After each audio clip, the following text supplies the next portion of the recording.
بسم اللہ الرحمن الرحیم۔ آج میرے بیٹے کی نوکری کو پہلا دن تھا۔ میں بہت ہی زیادہ خوش تھی۔ میری برسوں کی دعائیں رنگ لا چکی تھی۔ میرے رب نے میری ساری دعائیں سن لی تھی۔ بیٹے کی نوکری لگنے سے ہمارے گھر میں بہت زیادہ خوشحالی آ گئی تھی۔ اس موقع پر میں نے سارے محلے میں مٹھائی تقسیم کروائی۔ ہمارے گھر کے سب افراد بہت زیادہ خوش تھے۔ ہمارے پڑوس میں ایک غریب عورت رہا کرتی تھی جس کی ایک 24 سال کی بیٹی تھی۔ وہ دونوں مائیں اور بیٹی ایک دوسرے کا سہارا تھی۔ ان کا اس دنیا میں کوئی اور سہارا نہیں تھا۔ وہ کرائے کے ایک چھوٹے سے مکان میں رہا کرتی تھی۔ وہ ماں اور بیٹی دونوں بہت زیادہ اچھی تھی اور اچھے اخلاق کی مالک تھی۔ وہ غریب عورت لوگوں کے گھروں میں کام کاج کر کے اپنا گزر بسر کیا کرتی تھی۔ اس کی بیٹی بھی بہت زیادہ اچھی اور سلجھی ہوئی تھی۔ جیسے جیسے وقت گزرتا جا رہا تھا میری ہمدردی ان کے لیے بڑھتی جا رہی تھی۔ مجھے وہ لڑکی بہت زیادہ اچھی لگتی تھی۔ اس عورت کی بیٹی اکثر اوقات میرے گھر آ جایا کرتی تھی۔ شاید میں اس لڑکی کو اپنے بیٹے کے لیے پسند کر بیٹھی تھی اور میرا دل چاہتا تھا کہ میں اس لڑکی کو اپنی بہو بنا لوں۔ ایک روز میں نے ان دونوں ماں بیٹی کو دعوت پر مدعو کیا، لیکن شاید کام ہونے کی وجہ سے اس کی ماں نہ آ سکی اور وہ لڑکی اکیلی ہمارے گھر آ گئی۔ اس لڑکی نے آ کر بتایا کہ اس کی ماں کسی کے گھر کام کرنے گئی ہوئی ہے۔ یہ سن کر مجھے کچھ اطمینان ہو گیا۔ حسب معمول کی طرح آج بھی وہ لڑکی بہت زیادہ خوبصورت لگ رہی تھی۔ میں نے یہ فیصلہ کر لیا تھا کہ صبح ہوتے ہی میں اس لڑکی کی ماں سے اس کے رشتے کی بات کروں گی۔ جیسے ہی صبح ہوئی میں نے اس لڑکی کے گھر جانے کا فیصلہ کر لیا تھا۔ میں تیار ہوئی اور اس کے گھر کی جانب چلنے لگی کہ اچانک مجھے محلے میں سے عجیب و غریب قسم کی آوازیں آنے لگی۔ ایسی آوازیں پہلی بار نہیں آئی تھی، بلکہ یہ اکثر اوقات آیا کرتی تھی، لیکن سمجھ نہیں آتا تھا کہ یہ آوازیں کہاں سے آتی ہیں۔ ان آوازوں کو سن کر لوگوں میں عجیب و غریب قسم کا خوف محسوس ہوتا تھا۔ میرے دل میں بھی خوف کی لہر دوڑ رہی تھی۔ میرے دل کو عجیب قسم کے خدشات لاحق ہو رہے تھے۔ اپنے بیٹے کی رضامندی جاننے کے بعد میرا دل مطمئن ہو گیا تھا، کیونکہ وہ بھی اس لڑکی سے شادی کرنے کے لیے راضی ہو گیا تھا۔ اس غریب عورت کی بیٹی مجھے بہت زیادہ پسند تھی۔ کچھ ہی دیر کے بعد میں اس غریب عورت کے گھر پہنچ چکی تھی، لیکن جیسے ہی میں نے ان کی دہلیز پر قدم رکھا تو مجھے کچھ دھواں سا محسوس ہوا۔ میں نے ادھر ادھر دیکھا تو مجھے کچھ عجیب سی بدبو آنا شروع ہوئی۔ اس غریب عورت کے گھر میں کافی عورتیں جمع تھیں جو مجھے دیکھتے ہی گھر سے باہر نکلنے لگی۔ وہ عورتیں مجھے کچھ عجیب سی لگ رہی تھی۔ مجھے دیکھتے ہی وہ پریشانی سی لگ رہی تھی۔ ان عورتوں کے ساتھ ایک بہت زیادہ خوبصورت لڑکی تھی جو مجھے دیکھ کر بہت زیادہ سہم چکی تھی۔ میں بھی دل ہی دل میں بہت زیادہ پریشان ہو گئی۔ آخر وہ عورتیں کون تھیں؟ مجھے کچھ سمجھ نہیں آ رہا تھا۔ میں نے یہ عورتیں پہلی دفعہ اس عورت کے گھر میں دیکھی تھی۔ میرے دل میں عجیب قسم کے وسوسے پیدا ہو رہے تھے۔ میں قدم بڑھاتی ہوئی کمرے کے اندر چلی گئی، لیکن جیسے ہی میں اندر داخل ہوئی میرے ہوش اڑ گئے۔ آگے کا منظر بہت زیادہ عجیب تھا۔ اسے دیکھتے ہی میرے پیروں تلے سے زمین نکل گئی۔ اس منظر نے تو میرے ہوش اڑا کر رکھ دیے تھے۔ میں ایسا منظر نہ دیکھ سکی اور فوراً ہی واپسی کا ارادہ کر لیا تھا۔ میرا دل بہت زور سے کانپ رہا تھا۔ اس منظر نے میرے دل کو دہلا کر رکھ دیا تھا۔ اتنی دیر میں اس غریب عورت کی نظر مجھ پر پڑی اور اس نے پوچھا کہ آپ یہاں کیا کرنے آئی ہیں؟ میں نے اسے بہانہ کیا اور کہا کہ میں تمہاری طبیعت پوچھنے آئی ہوں۔ یہ کہنے کے بعد میں فوراً اس غریب عورت کے گھر سے باہر نکلی۔ گھر آتے ہی اپنی حالت پر قابو پانے کی کوشش کرنے لگی، لیکن دل تھا کہ سنبھل ہی نہیں رہا تھا۔ میری بھوک پیاس سب کچھ ختم ہو چکی تھی۔ بار بار وہی منظر میری آنکھوں کے سامنے رونما ہو رہا تھا۔ ایک عجیب قسم کا خوف مجھ پر بری طرح سے مسلط تھا۔ اس روز میں یہ حقیقت جان چکی تھی کہ وہ عجیب و غریب قسم کی آوازیں اس غریب عورت کے گھر سے آیا کرتی تھی، کیونکہ جو کچھ وہاں ہو رہا تھا میں وہ سب کچھ دیکھ چکی تھی۔ ظلم کی انتہا ہو رہی تھی۔ میں معاشرے کو اس گندگی سے بچانا چاہتی تھی۔ مجھے اس جرم کو ہمیشہ کے لیے روکنا تھا۔ جرم کو دیکھ کر خاموش رہنے والے بھی اسی جرم کا حصہ قرار پاتے ہیں۔ اس لیے میں نے فیصلہ کر لیا تھا کہ میں اس جرم کو ختم کر کر رہوں گی۔ مجھے اپنے اللہ پر پورا بھروسہ تھا۔ میں یہ جانتی تھی کہ میری کوششوں کو میرا رب ضرور قبول کرے گا اور وہ میری مدد ضرور کرے گا۔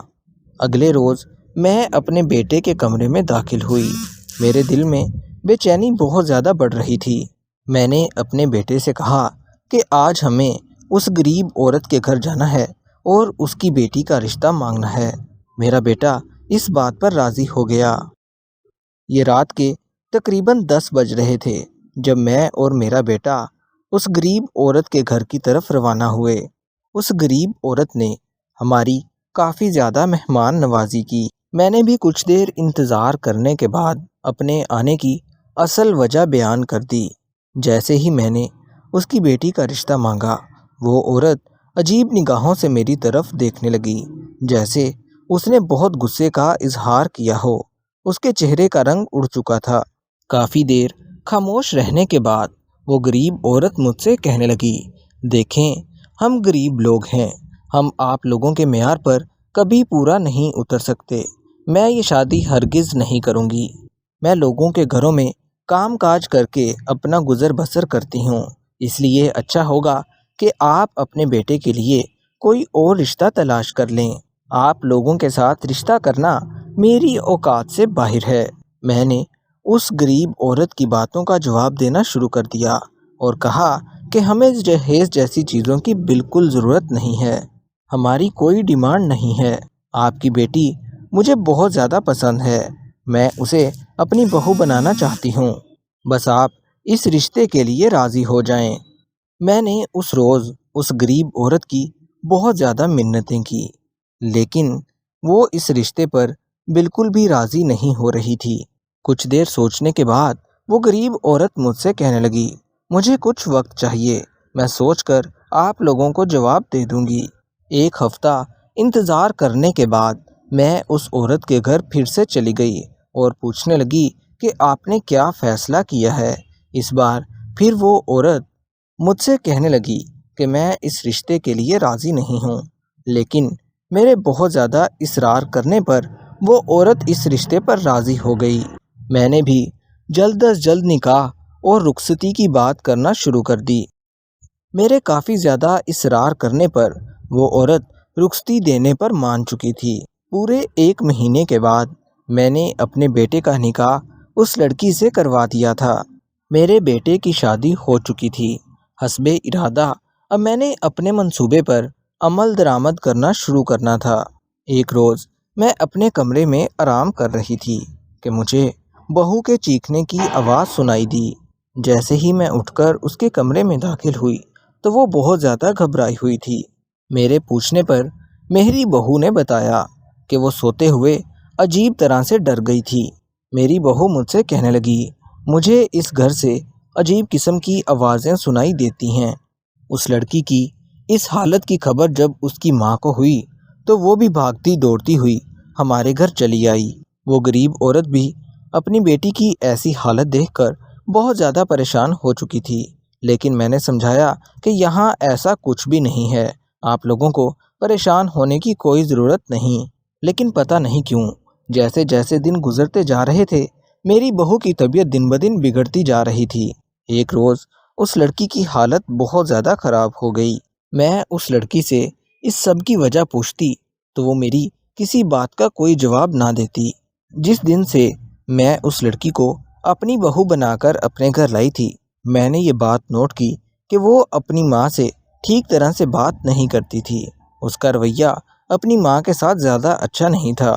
کچھ دنوں کے بعد میری بیٹی کے ہاں بیٹے کی پیدائش ہوئی، لیکن وہ چھوٹا منا زیادہ دن زندہ نہیں رہ سکا۔ اس سارے واقعے کے بعد میری بہو اپنی ماں کو برا بھلا کہنے لگی کہ یہ سب کچھ میری ماں کی وجہ سے ہوا ہے۔ میں بہت زیادہ حیران و پریشان ہو رہی تھی کہ بھلا اس سب میں اس کی ماں کا کیا قصور ہے۔ میں نے اپنی بہو سے کہا، بیٹا غصہ نہیں کرتے، اس میں تمہاری ماں کا کوئی قصور نہیں۔ لیکن میری بہو مجھ سے کہنے لگی، آپ میری ماں کو نہیں جانتی۔ وہ چیخ چیخ کر اپنی ماں کی حقیقت میرے سامنے بیان کرنے لگی۔ وہ آہستہ آہستہ اپنی ماں کے سارے پول کھول رہی تھی۔ میری بہو نے بتایا کہ اس کی ماں کالے علم اور کالے جادو کے عملیات وغیرہ کیا کرتی ہے۔ یہاں تک کہ میری ماں نے نوجوان لڑکیوں کو نشے پر بھی لگا دیا تھا۔ لڑکوں کو اپنے والدین سے بدظن کرتی تھی۔ غریب عورت کی بیٹی آج اپنی ماں کے بارے میں سب کچھ بتا رہی تھی۔ وہ سب کچھ بتا رہی تھی جسے آج تک وہ اپنے سینے میں محفوظ کیے پھرتی تھی۔ وہ اپنی ماں کی ان حرکتوں پر آج تک پردہ ڈالتے آئی تھی کہ کیا پتہ اس کی ماں کو اللہ ہدایت دے دے اور اس کی ماں سدھر جائے، لیکن اس کی ماں پر کوئی ہدایت نہیں پڑی تھی۔ وہ دن بدن مزید خراب ہوتی جا رہی تھی۔ اس غریب عورت کی بیٹی اس سب کام کا ذمہ دار اپنی ماں کو ٹھہرا رہی تھی کہ اس کی ماں کی وجہ سے میرا بچہ نہیں بچا۔ اولاد کھو دینے کا دکھ میری بہو کو اندر سے کھوکھلا کر گیا تھا۔ وہ اپنی ماں کے بارے میں سب راز فاش کر چکی تھی۔ اس دن کے بعد میں نے اس غریب عورت کو اپنے گھر بلایا اور اسے ساری باتیں پوچھنا شروع کر دی۔ کیا واقعی تمہاری بیٹی تمہارے بارے میں سچ کہہ رہی ہے؟ تو وہ عورت میرے سامنے خاموش ہو گئی۔ شاید اسے شرمندگی کا احساس تھا۔ وہ اپنے ہاتھوں سے اپنی اولاد کا چین برباد کر چکی تھی۔ اس کا کیا ہوا جادو اس کی بیٹی پر ہی آن پڑا تھا۔ اب وہ سب کے سامنے چلا رہی تھی اور معافیاں مانگ رہی تھی۔ اسے اپنے کیے پر بہت زیادہ شرمندگی تھی۔ وہ دکھ کا مطالبہ کر رہی تھی اور کہہ رہی تھی کہ مجھے اپنے کیے پر بہت زیادہ دکھ ہو رہا ہے۔ اس عورت نے آج تک لوگوں کی زندگیوں سے کھیلا تھا۔ اب سوائے پچھتاوے کے اس کے پاس کچھ نہیں بچا تھا۔ اس روز میں نے بھی اپنی بہو کو بتانا شروع کر دیا کہ مجھے تمہاری ماں کی ان سب باتوں کا علم ہو چکا تھا۔ جب میں پہلی دفعہ تمہارے گھر آئی تھی تو تمہارے گھر سے کافی زیادہ دھواں اٹھ رہا تھا اور کافی عورتیں بھی تمہارے گھر میں جمع تھی۔ مجھے پتہ چل چکا تھا کہ تمہاری ماں کچھ عملیات کر رہی ہے، لیکن میں نے تمہارے ساتھ رشتہ اس لیے کیا تھا کہ میں اس عورت کو سمجھا سکوں اور باقی لوگوں کی زندگیاں بچا سکوں، اور آج میں یہ سب کرنے میں کامیاب ہو چکی ہوں کیونکہ تمہاری ماں کو غلط کاموں کا احساس ہو چکا ہے۔ مجھے تم شروع دن سے ہی بہت زیادہ نیک لڑکی لگتی تھی، لیکن تمہاری ماں اچھی نہیں تھی، اس لیے میں تمہیں تمہاری ماں سے بچانا چاہتی تھی۔ میں تمہیں بھی اس گن سے باہر نکالنا چاہتی تھی، اس لیے میں نے اپنے بیٹے کی شادی تمہارے ساتھ کر دی۔ اس روز میں نے اپنی بہو کو سمجھایا کہ تم اپنی ماں کو معاف کر دو۔ میری بہو نے اپنی ماں کو معاف کر دیا تھا۔ وہ خاتون میرے سامنے ہاتھ جوڑنے لگی۔ میں نے بھی اس غریب عورت کو ہمیشہ کے لیے معاف کر دیا تھا۔ اس نے مجھ سے وعدہ کیا کہ وہ ایسے غلط کام کبھی نہیں کرے گی، اللہ اور اس کے رسول کا نام لیا کرے گی۔ مجھے یہ سب کر کے بہت زیادہ خوشی محسوس ہو رہی تھی۔ دوستو، کہانی اچھی لگی ہو تو ہمارے اس چینل اردو سٹوریز کو سبسکرائب ضرور کر لیں تاکہ ہمارے آنے والی ہر نئی کہانی کا نوٹیفیکیشن آپ کو بر وقت مل سکے۔